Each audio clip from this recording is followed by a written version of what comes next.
Hi friends, എല്ലാ കൂട്ടുകാർക്കും പുതിയൊരു റിവ്യൂയിലേക്ക് സ്വാഗതം. അങ്ങനെ നിഷയുടെ അമ്മയും അച്ഛനും കൂടി രാഹുലിന് ചെറിയ മെന്റലാണല്ലോ, അതുകൊണ്ട് തന്നെ അവിടെ നിന്ന് എത്രയും പെട്ടെന്ന് പോകാൻ വെച്ചിട്ട് അവർ തടി തപ്പി പോകാൻ വേണ്ടി ഒരുങ്ങും കേട്ടോ. എന്തായാലും അവർ ഈ പ്രാവശ്യം മനോഹർ രക്ഷപ്പെടുമായിരിക്കും. പക്ഷേ എന്തായാലും രാഹുൽ ഈ സത്യങ്ങളൊക്കെ അറിഞ്ഞിട്ട് രാഹുൽ അവരുടെ ജീവിതം രക്ഷിക്കാം എന്നുവെച്ചാൽ നിഷ എന്താ മനോഹർ ജീവിതം നശിപ്പിക്കേണ്ട ഒരു പെൺകുട്ടിയല്ലേ എന്ന രീതിയിൽ നമ്മുടെ രാഹുൽ പോയിട്ട് നിഷയുടെ അച്ഛനടുത്ത് പറയും, ഇവനിങ്ങനെ പെണ്ണ് ഇങ്ങനെ പിടിയനാണ്, ഇങ്ങനെ കുറെ കല്യാണം കഴിച്ചിട്ടുണ്ടെന്നൊക്കെ പറയും.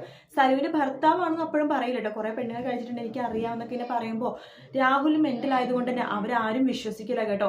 അതിനുശേഷം ആകെ പ്രശ്നങ്ങളായിട്ട് നിഷക്കൊക്കെ ആകെ ദേഷ്യം വരും. നിഷ വീട്ടിൽ വന്ന് പ്രശ്നമൊക്കെ ഉണ്ടാക്കും, സരുവായിട്ട് പ്രശ്നം ഉണ്ടാക്കും. നിന്റെ അച്ഛൻ എപ്പോൾ വന്ന് എൻ്റെ അച്ഛനെയും അമ്മേനെയും കണ്ടാലും എന്നെ കല്യാണം കഴിക്കാൻ പോണ റോണിയായിട്ട് വളരെ മോശക്കാരനാണെന്നും വിവാഹം ഒരുപാട് കഴിച്ചിട്ടുള്ള ആളാണെന്നും അയാളെ വിവാഹം കഴിച്ച് ജീവിതം കളയില്ലെന്നൊക്കെ പറഞ്ഞ് പുറകെ നടക്കില്ല പണി എന്നൊക്കെ പറഞ്ഞ് നിന്റെ അച്ഛന് സുഖമില്ലെങ്കിൽ കൊണ്ട് മെന്റൽ ഹോസ്പിറ്റലിൽ റെഡി എന്നൊക്കെ പറയും കേട്ടോ.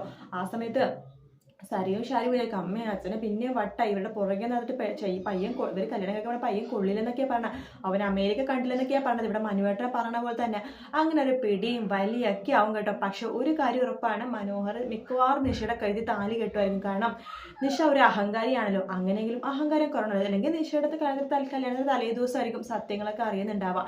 എന്തായാലും രാഹുലിക്ക് സത്യം ഉടനെ തന്നെ അറിയും, നാളെയോ മറ്റന്നാളോ തന്നെ അറിയും. അത് പോയിട്ട് നമ്മുടെ നിഷയുടെ അച്ഛനമ്മടുത്ത് പറയുമ്പോൾ അവർ വിശ്വസിക്കില്ല. അതുകൊണ്ട് തന്നെയാണ് ഇന്ന് രാഹുലിനെ ഭ്രാന്തുണ്ടെന്ന് അവരുടെ മുമ്പിൽ തന്നെ പറഞ്ഞത്. അപ്പൊ രാഹുൽ എന്ത് പറഞ്ഞാലും ഭ്രാന്തനാണ് എന്നല്ലേ വിചാരിക്കുള്ളൂ. അപ്പൊ അതിന് വേണ്ടിയിട്ടാണ് ഇന്ന് അങ്ങനത്തെ ഒരു സംഭവം വെച്ചത് കേട്ടോ. എന്തായാലും നല്ല നല്ല ഭാഗമാണ് വരാൻ പോകുന്നത് ഉറപ്പാണ്. പിന്നെ പ്രകാശിന്റെ വഴി സന്തോഷവും അതുപോലെ തന്നെ മോൻ ഇറങ്ങുമെന്നൊക്കെയുള്ള സന്തോഷത്തിൽ അങ്ങനെ ജീവിക്കുകയാണ്.